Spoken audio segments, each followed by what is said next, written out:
चलिए, तो जय हिंद के इस उद्घोष के साथ आपने एक नई सोच जो है तमाम लोगों को दी है। जी, बस 5 मिनट और हमारा सेशन। हमारे साथ महावीर चक्र विजेता यहाँ पर मौजूद हैं, जरा उनको भी सुन लें अगर आपके पास 5 मिनट का वक्त हो। जी, यहाँ पर हमारे साथ हवलदार दिगेंद्र कुमार सिंह महावीर चक्र विजेता हैं करगिल युद्ध के। मैं एक चीज जब हम लोग देख रहे थे, कल विंग कमांडर अभिनंदन के तमाम तरह के वीडियोस जो हैं सामने आ रहे थे, तो हमारे दिमाग में एक ही सवाल गूंज रहा था कि भाई आप लोगों की ऐसी कौन सी फौलादी ट्रेनिंग होती है कि दुश्मन के बीच भी आप आंखों में आंखें डालकर जवाब दे पाते हैं। और कई वीडियोस ऐसे आए जो नहीं दिखाए गए हमने, क्योंकि वो आपत्तिजनक वीडियोस थे, हम अपने सैनिक को ऐसे नहीं दिखाना चाहेंगे, लेकिन उसमें भी वो बिल्कुल डटे हुए हैं, एक हीरो की भांति, एक फौलाद की भांति कि कुछ भी करते रहो, मैं बिल्कुल तटस्थ रहूंगा।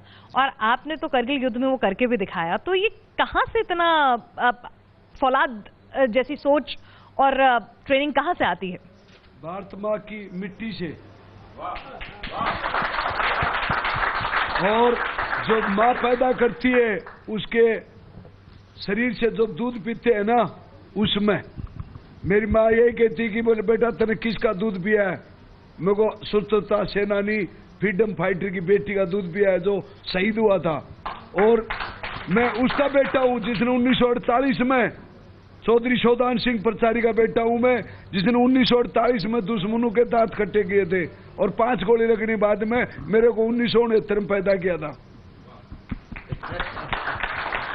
और अब ये बताना चाहता हूं कि आपने बोला कि 5 मिनट का टाइम है। नहीं, टाइम पूरा है, इनके लिए कह रही थी मैं तो ये कह रहा हूं कि मुझे 5 मिनट का टाइम दिया जाए, मैं ऐसा इलाज कर दूं पाकिस्तान का जो आज तक किसी ने करा।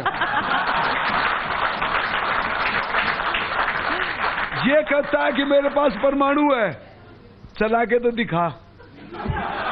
अगर एक चलागा तो 20 ठोकेंगे। और मेरे देश के अंदर 60 लाख यूथ है, वो सारे मेरे साथ में है, सारे के सारे हम पाकिस्तान में जाएंगे और परमाणु चला लेगा। इधर हमारे बूढ़े जैन बोल देंगे चले जाएंगे, कोई दिक्कत नहीं। लेकिन हम तो वहीं होंगे ना। और जब कह रहे हैं कि 370 और 35 हटाई जाए, तो हमारे देश के अंदर बेटी बचाओ अभियान चल रहा है, तो रांडे कितने हैं आपको सबको मालूम है? कम से कम 20% हमारे बच्चे अभी कुआरे है, कह दो चाहे रांडे कह दो उनको। नहीं, भाषा जरा हमारा राष्ट्रीय चैनल थोड़ा सा ध्यान रखेंगे। वो उनको कश्मीर में बसा जाए तो कश्मीर का अपना आप ऑटोमेटिक इलाज हो जाएगा। रही बात ये लड़ाई की, तो कारगिल युद्ध के अंदर उन्होंने देखो दुश्मन को हरासमेंट करने के 3 तरीके हैं। सबसे पहले उसका मोरल डाउन करो, दूसरा उसका एडमिनिस्ट्रेशन खत्म करो, और तीसरा उसे फाइट टू फाइट करो। तो ये 3 तरीके से दुश्मन मरता है। और मुश्किल वक्त कमांडो सख्त, ये हमारे को ट्रेनिंग में सिखाया जाता है कि कितना भी मुश्किल वक्त आ जाओ, कमांडो उतना ही सख्त होगा। जब कहीं भी ले जाओ, एक कमांडो 1000 के बराबर होता है, एक कमांडो 1000 के बराबर होता है। जो कमांडो की ट्रेनिंग ले ली जिस सैनिक ने, वो हवा पानी अग्नि जब कहीं भी मार नहीं खा सकता, दुश्मन मार खाएगा उससे। क्योंकि कमांडो वही सेलेक्ट होता है जो हर साल 10,000 मिलिट्री मैन जो अपनी बटालियन के टॉप पर होते हैं, वो कमांडो ट्रेनिंग के लिए आते हैं। और उसमें टोटल 10,000 में 300 सेलेक्ट होते हैं। अब आप लगा सकते हो कि वो कितने होते हैं। और best commando of the Indian army रहा हूं मैं 99 का। पूरी हिंदुस्तान आर्मी के अंदर बेस्ट कमांडो की मुझे अवार्ड दिया गया था। और कारगिल युद्ध हुआ उस टाइम पे जनरल मलिक ने ऐसे ही बैठे हुए थे, तो मैं पीछे बैठे हुआ था। अभी तो थोड़ी देर पहले जनरल साहब बख्शी साहब थे, उन्होंने उनके साथ भी मैंने लड़ाई लड़ी है श्रीलंका में। तो वो जनरल कलकट साहब थे वहां पर, जो श्रीलंका के अंदर उनकी बचाते हैं, उनके ऊपर एलटीटी ने ग्रेनेड ऐसे मारा, वही ग्रेनेड कैच करा रहा, एलटीटी को वापिस मारा। तो उसी टाइम जनरल कलकट मुझे यह कहता है, बोले बेटा तेरा क्या नाम है? मुझको सर दिगेंद्र। बोले तो दिगेंद्र नहीं, कोबरा है। कोबरा का वसूल होता फाइट एंड डेथ, मेरा वसूल था अटैक एंड फिनिश। भाई दुश्मन दिखते ही ठोको। और ये हमारे देश ने नहीं किया। अगर 1947 में दुश्मनी करी तो उसी टाइम ठोकना चाहिए था। 62 का क्या मतलब था?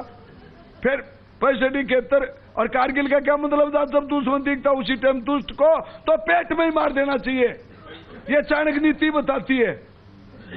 तो जब बार बार करे, अभी मैं बताता हूं कि जीत किसको कहते। मैं 20 सैनिक लेके गया और 20 में से 19 शहीद हो गए। और उनके 50 मारे आए, मैं खुश नहीं हूं। क्या आप खुश हैं? नहीं है।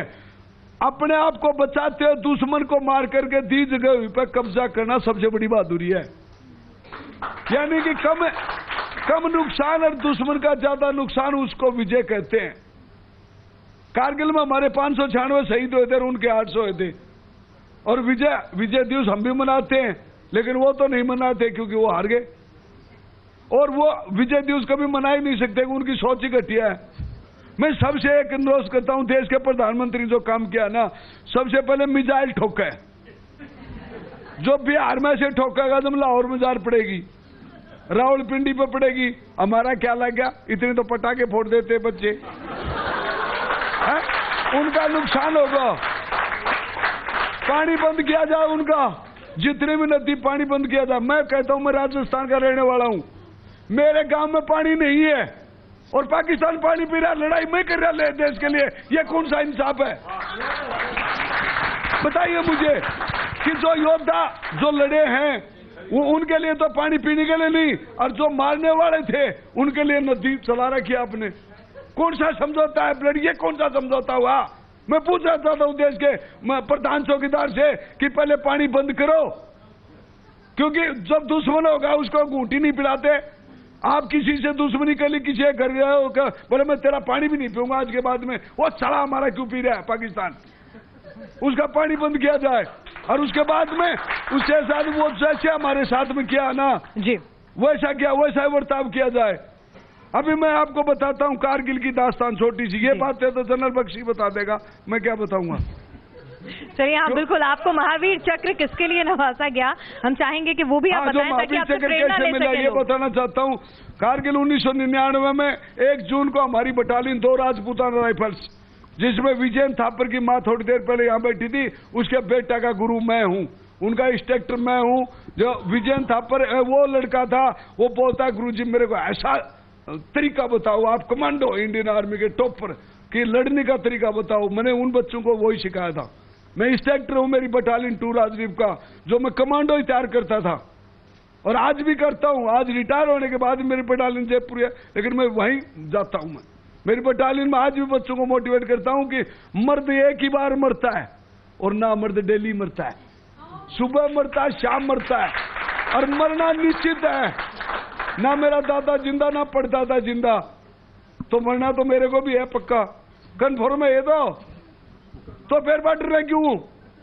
जो 46 शहीद हुए थे उनको दुख इस बात का है कि हमारे बेटे लड़ते हुए शहीद नहीं हुए। देश का सर्वोपरि बलिदान होता है शहीद होना, इससे बड़ा बलिदान कोई दे सकता है?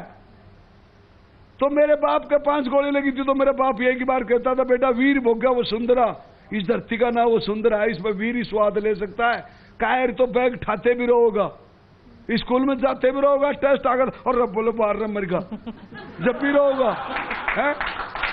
तो मतलब हर जगह कायर तो हर जगह मरता है। बोलो 4 सीढ़ी चढ़नी है फलाने होटल में, अरे बाप रे कैसे चढ़ेंगे।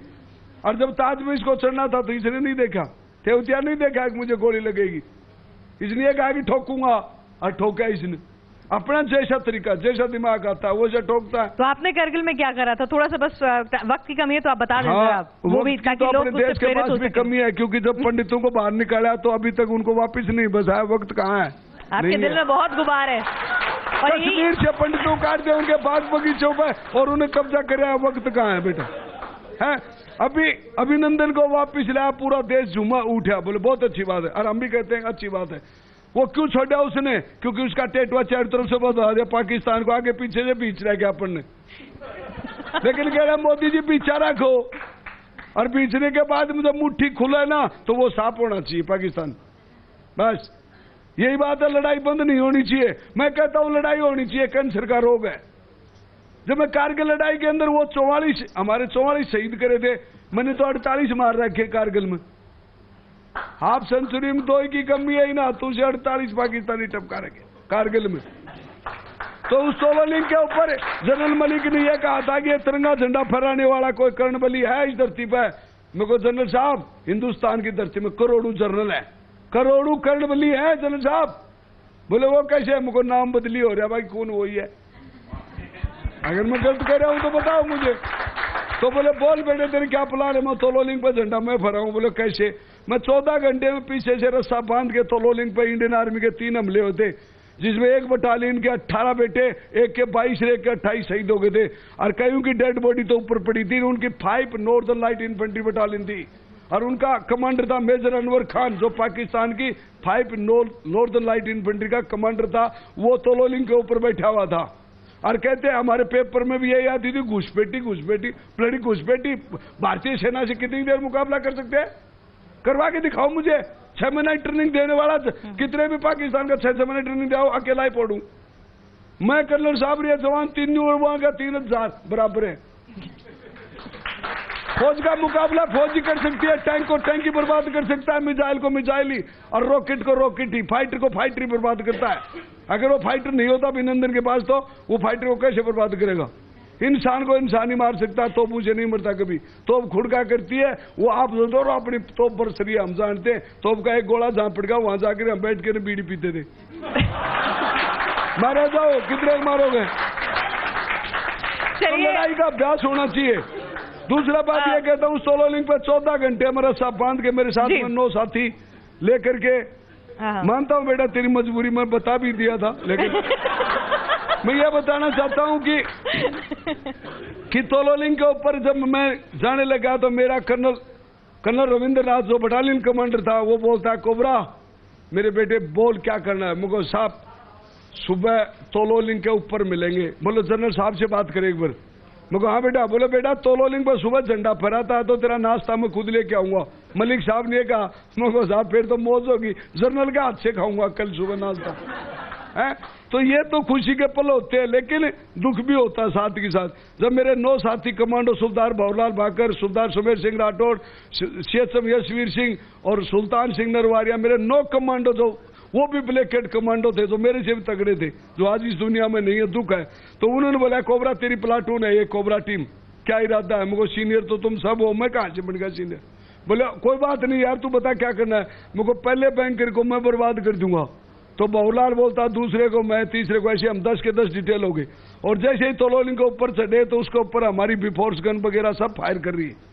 तो उनको सारों को बोला मुझे 1 मीटर ऊपर आवा दे फायर को, और फायर के नीचे से घुस के हम सांप की तरह रेंगते हुए दुश्मन के जैसे ही नजदीक पहुंचे तो फर्स्ट बैंकर के पास में जैसे गए, दुश्मन की बैरल ऐसे लगी हुई थी, वो फायर नहीं कर रहा था। मैंने उस बैरल का, मुझे मालूम नहीं कि इसमें बैरल है, नहीं तो मैं पकड़ता ही नहीं। तो मैं ऐसे हाथ मारा, वो बैरल मेरे हाथ में आ गई, तो अपनी तरफ जैसे खींचा उसने फायर कर दिया पाकिस्तानी ने। तो पहले गोली यहाँ लगी और 3 ये सीने में लगी। गोली का दर्द मैं बताता हूँ कैसे होता है जी। हाँ। देख रहे हो आप, दिखाई दे रही है आपको? ये 3 गोली लगी हुई है। ये 3 गोली लगने के बाद में मैंने, और 2 गोली मेरी AK-47 में लगी, वो भी छूट गई।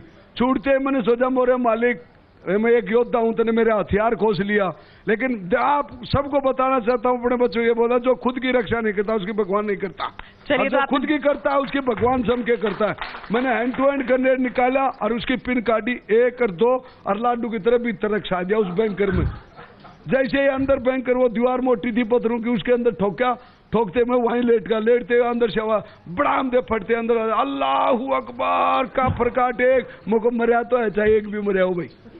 आइडिया उनका मेजर अनवर का, जो मेरे 9 साथी थे वो साइड में ऐसे जा रहे थे, और जो 2 कंपनी का असाल्टिंग ग्रुप थी। तो चलिए आपने अपनी पूरी शौर्य गाथा यहाँ पर सुनाई है, हमें वक्त की कमी है, मैं माफी चाहूंगी आपसे। अभी 1 सेकंड 2 मैं सिर तो काट लिया बेटा मैंने। इस इतना कीमती टेस्ट है बेटा, इसको नहीं, बिल्कुल बिल्कुल समझ अपना हिंदुस्तान दूसरे के कंट्रोल में है अपना टेलीविजन, अपने हाथ में होगा ना, साल बाद बेटा दिखी जाएगी होगी। सो जब विवेकानंद है, सुनो, 2 ताली मत बजाओ, ताली, और वो दूसरे नेताओं को अच्छी लगती है, फौजी को नहीं, फौजी को आशीर्वाद है। जब विवेकानंद अमेरिका में 0 पे बोल सकता है तो मैं तो सच्चाई बोल रहा हूँ बेटा। नहीं बोलिए बोलिए। तो वहां तो टाइम नहीं था। तो मेरा कहने का मतलब यह है कि उस जगह पर जब मेरे 9 साथी, जो उन्होंने तो बोला याली दुश्मन का चौथा हमला भी फैल करेंगे। अपने वाले बोले बोल बजरंगबली, अड्डा सपरे होगी। मेरे 9 साथियों किसी का 10, किसी का 15-15, 20-20 गोली लगी। और वो आखिरी हर आदमी की आवाज गूंज रही है, लेकिन समय कम है, बता नहीं सकता कि वो हर आदमी ये कह रहा है कोबरा इन कुत्तों को मत छोड़ना, तेरी पोजीशन बहुत बढ़िया। उनकी गन ऐसे फायर करी, गन के नीचे घुस रहा हूं मैं, मेरे को मुड़ तो सकती नहीं। फर्स्ट एड किया, ग्रेनेड काटा और लाडू की तरफ धड़क। सुबह 4 बजे तक दुश्मन के 11 बंकर उड़ा दिए। कितने? 11 बंकर उड़ा दिए। मुझे नहीं मालूम उनमें कितने मरे कितने नहीं मरे। 12 गोड़ा जरूर सुना। या अल्लाह, टुकड़े हुए थे छोटे छोटे।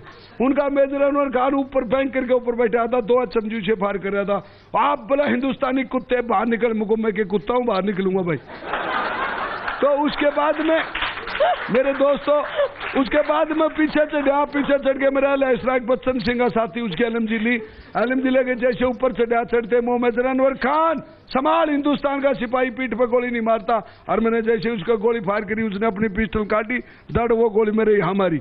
मेरी गोली उसकी पिस्टल में लगी, मेरी रोक भी पड़ गई एलएमजी में। धोखा एलएमजी, हथियाकू कमांड में भी धोखा होगा। उसने मेरे पे सीधी डाई मारी, बोला याली कोबरा तेरे को 93 में नहीं मारा, अब मारूंगा। 93 में भी उनकी बटालियन के 16 सिर काट के लाए थे ये हाथ।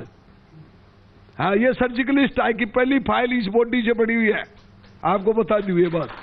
तो उसके बाद में वो मेजर अनुकार पर झपटा, उसने उसका टेटुआ पकड़ लिया मैंने, यहाँ से सीधा का सीधा ऐसे गुड़ता वो नीचे। अब बोला हिंदुस्तानी छोड़ दे मुझे, मैं क्यों बरात मारे छोड़ दूं। उसके बाद में कमांडो टाइगर लिया, कमांडो टाइगर जो चक्कू जो साइनाइड में डुबा था वो लिया, रुका भच बैठाया गर्दन में, बैठाते हुए मैं गया काम से।